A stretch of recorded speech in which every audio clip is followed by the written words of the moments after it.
press 1. Otherwise, to talk with a counselor, stay on the line or press 0. To improve 988, your call may be monitored and recorded. We are checking for a counselor who's available to talk. You'll hear music while we do this, and we'll give you an update in 30 seconds. You are not alone. We care and want to support you. Someone will be with you soon.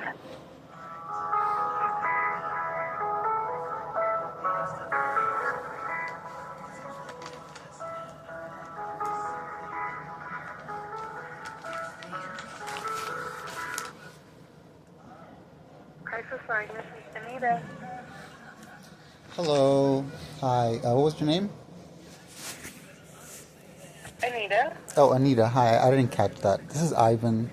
I'm calling sort of to follow up with something my therapist talked about, that if I had any concerns or feelings of flashbacks regarding events that happened, to talk to someone about it. I'm here with my mom right now, and I told her that I was going to call this hotline because I feel like bitching about something, because and that's how I view it, because essentially, how do I explain it? So my therapist and my doctor, they believe my story. They told me that the things that have happened to me and my family are not good, and so I just kind of want to talk about that, because I'm having a lot of flashbacks, and I'm very upset. Yeah. Okay.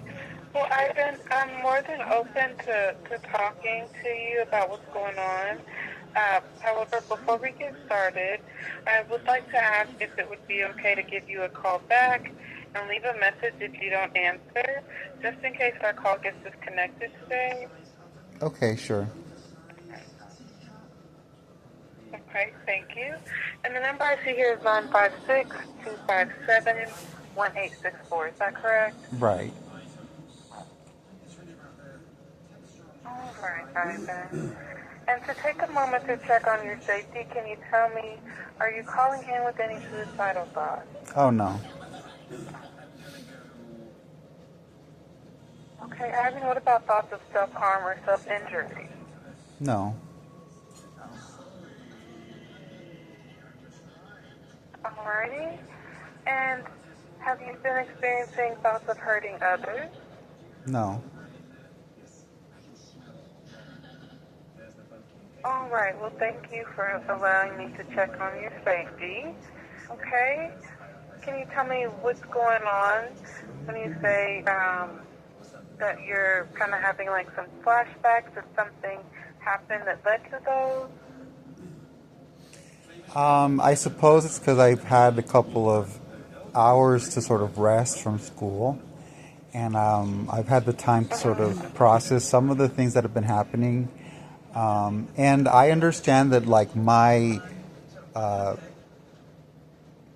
personal anecdote is probably not the usual conversation you all have as a job, but I would imagine that the closest it relates to is to anyone that would call regarding, like, let's say, because so the easiest way to explain it is that I've spoken to several attorneys, and they sort of directed me to, not only do they believe me, they sort of elaborated that there are new technologies being used, let's say by people who are hired to use them, who would know how to use these computer programs. And so they directed me to seek out a civil rights sort of case regarding the situation that has affected me and my family. So when someone is victimized and traumatized, which is what I'm talking about now, because I'm having flashbacks about the traumas. So essentially, I've had PTSD trauma episodes regarding being robbed, being abused, being harassed by, and these are things that my family has already reported. Like, we so at the suggestion of the attorneys, like anything that happens to us, we have to report. So my parents' marriage and financial documents, they were stolen. My Nintendo Switch which was probably around $1,000 in value was stolen. My laptop, about $2,000, was stolen. My medical HIV documents, they were stolen. So I'm seeing my therapist and my doctor who believes me, because the way that they sort of received my story is that they believe me, and they're trying to help me out with like antidepressants, because but really, like, when I talk to them, that doesn't really change the events that happen every day, like the everyday events that have happened. So there's limitations to it. And so this is what I've talked to them about. So they said, if you have any flashbacks, sort of like maybe want to talk about it. So right now, I understand that I'm probably on a recorded line with you, but that's not really my concern. My concern is, so here's the story. So my mom, essentially, around 2 years ago, there were people in Rio Grande City who sort of organized this like investigation, this financial investigation against my mom for being involved with illegal monies, which was not true and is still not true and it will never be true. So the thing is, these people used this supposed investigation to so the landlord got involved with the local law enforcement. And so this conversation is essentially to bitch about the multiple robberies that the people who are hired in law enforcement, how they are able to rob civilians. And so this is what the attorneys believe, because they believe me. So essentially, there are new technologies that cyber division employees are able to use to hack into computer locked rooms, because we're living in a hotel, essentially an extended stay hotel right now. So we ended up placing a police report against the police themselves, but no, when the police commits crimes, they will deny it. And this is what the attorneys tell us. No, they're going to deny it because they're committing a crime. So essentially, they're acting outside the court of law, and they stole a lot of our property. And so that's one thing. Another thing is, they sort of like are getting paid to live next door and knock on the wall or interact with my devices. So this is why, like, this conversation, I have to record it myself, because it's evidence, and also because I'm pretty sure my devices are being recorded by because I placed an FBI report against the police also, but it doesn't really matter, because the point is that there is sort of like a cover up happening against what they've done to steal the property. And I'm not making this up, because my mom is here with me, and our whole family has faced this. So right now, I'm having the stress and the trauma of reliving that they are able to enter our room because these new technologies are allowing them to do this. And so here in San Antonio, when I placed a 911 report call that our car was stolen, like our property was stolen from our vehicle, this is what they told me. They said, we're not going to investigate it because you left your car open. No, that's not true. So here's the thing that most civilians don't know, and that attorneys do, is that these new technologies, it allows people who know how to use them to open car vehicles because they're computerized. So anything with a computer can be unlocked. And so by unlocking the vehicle, they can set it up where they're able to get into the car vehicle and steal the property, but then make it seem like we left it unlocked. So there's a big sort of like ethical dilemma that these technologies are allowing. And so that's the trauma. The core trauma right now that I'm sort of just calling about is that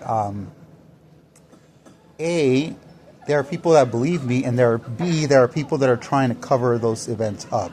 So, politically speaking, like, the closest thing that this sort of event can be relatable to is to, like, so there's this website called womenlaw.org, and they're publicizing how women who are married to police officers have been stalked by them through, like, spyware programs, and so they're being abused and they're being stalked. And so essentially that's one of the ways that these new technologies allows people who know how to use these things. And then there's another website called Institute for Justice on YouTube, and it's a bunch of attorneys who are essentially advocating for civilians who are having their property be stolen. So there's seizure of property that's outside of court of law. So there is no warrant to take that property. So these things have been happening to people, and I'm here like,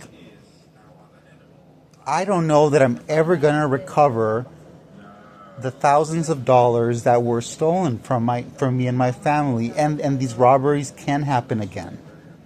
So I'm kind of calling to sort of vent that I will never know if I will be able to civilly have that money be given back to me. So my mom is here supporting me. She's literally looking at me right now, and she knows what I'm saying. So I know you can't help me, but I kind of just wanted to vent, and that's sort of like what was on my mind.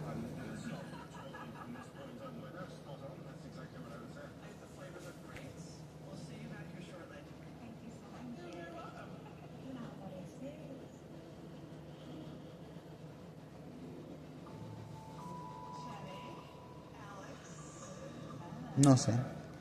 No dijo nada.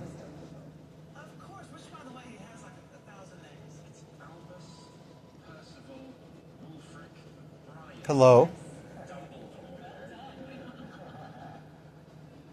Yes, can you hear me now? Okay, then I will hang up because you sort of... Can you hear me now? Sure. Oh, I'm so sorry about that. I'm not sure what happened. I apologize. What I was saying, I don't think you heard, was that I was glad that you called in. We get a lot of people who call in and need to kind of vent, as you said, and get something off their chest. And I was saying that, it's evident that you and your family have been enduring a lot of overwhelming stress. Okay. No le